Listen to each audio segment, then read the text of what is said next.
Before you buy or sell in Orlando this year, you need to hear this. A lot of people are making major real estate decisions in 2026 based on headlines, and many are getting it completely wrong.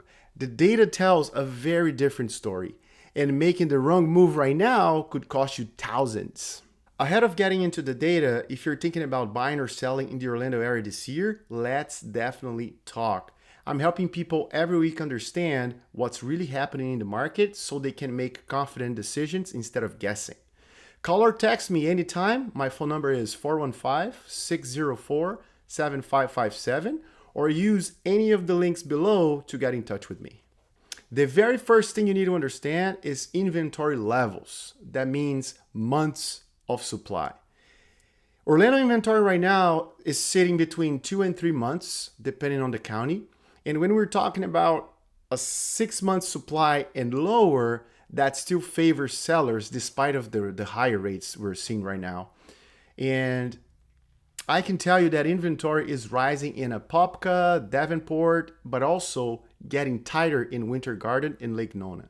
So the market is still hot in those two areas. And I'll give you an example. A 3-month supply still means competition.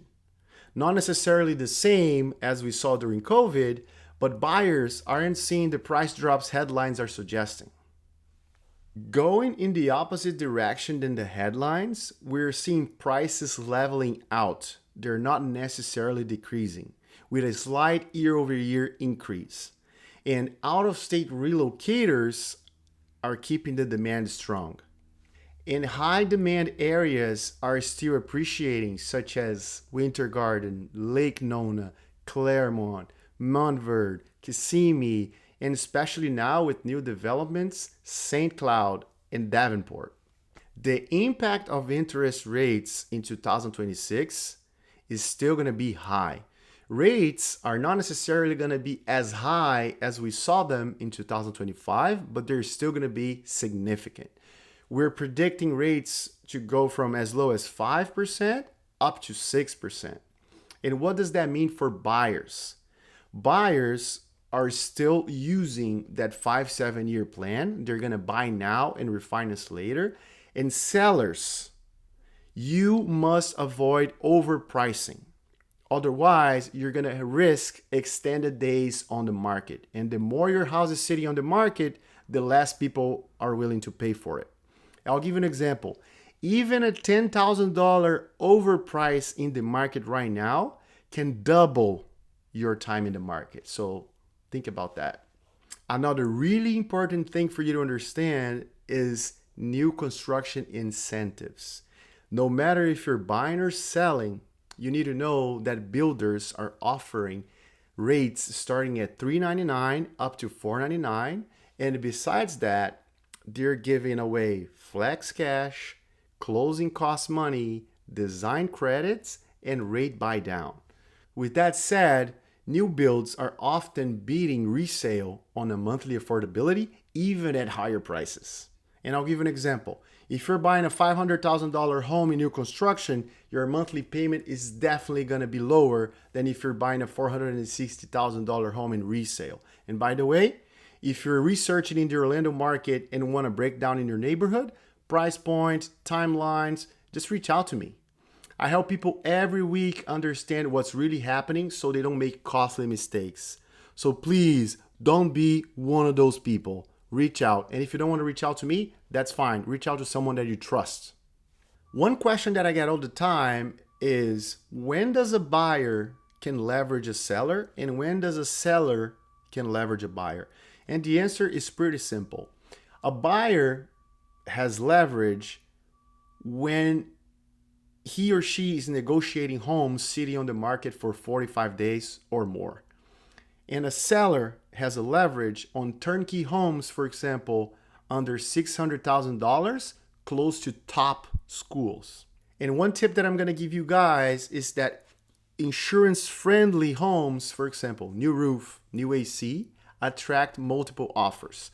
So if you're a seller thinking about selling, just make sure your roof and your AC is brand new. A home with a 2020 roof, for example, sells 10-20% faster than another home with an older roof. And what exactly impacts the days on market for a house? Today, typically, a house can sit on the market for 25 to 40 days, depending on price and condition. And if we're talking about turnkey homes, well-priced homes, they can sell between 14 and 30 days. But if we're talking about fixer-uppers or overpriced homes, they can sit on the market for 60 days or more. My two favorite counties in Central Florida today are Lake and Orange County, and I'll give you a comparison between both. In Lake County, you can find more affordability, more incentives, and a rapid population growth, whereas in Orange County, you can find higher prices, stronger resale competition, and school-driven demand. Both counties continue to attract relocation buyers, so it's totally up to you based on your profile which county you should go to. And as an example, Claremont and Mineola can offer you value, and Winter Garden can offer you convenience and schools.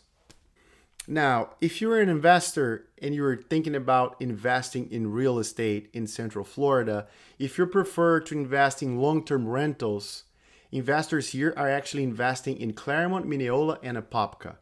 But if you prefer to invest in short-term rentals in one of those awesome vacation homes close to Disney, investors are preferring to go for Davenport and Kissimmee. And if you're a cash buyer, you can even buy homes at a 10-15% discount. So it's very good for those investors with a deep pocket. In terms of predictions for 2026 based on data, there are three major ones that I want to talk to you about. So prices are expected to remain the same or increase slightly just because of population growth. Inventory can rise slowly, but relocator demand can keep supply tight. And last but not least, new construction will remain aggressive with all those incentives that we spoke about. So 2026 is the year if you're looking to buy new construction. And what all of this means for my buyers and my sellers right now. My buyers, don't expect massive price drops anymore and focus on incentives and home conditions. And sellers, you need to correct pricing. Your presentation needs to be tight and your professional marketing needs to be next level if you're thinking about selling in 2026. Both sides can benefit understanding neighborhood level data and not headlines. Timing the market barely works. Timing your life does. So keep that in mind. If you're thinking about buying, selling, relocating, or investing in Central Florida, I would love to help you make your next move. So just call me or text at 415-604-7557 or use any of the links in the description below to get in touch with me, and I'll make sure you will love your next move.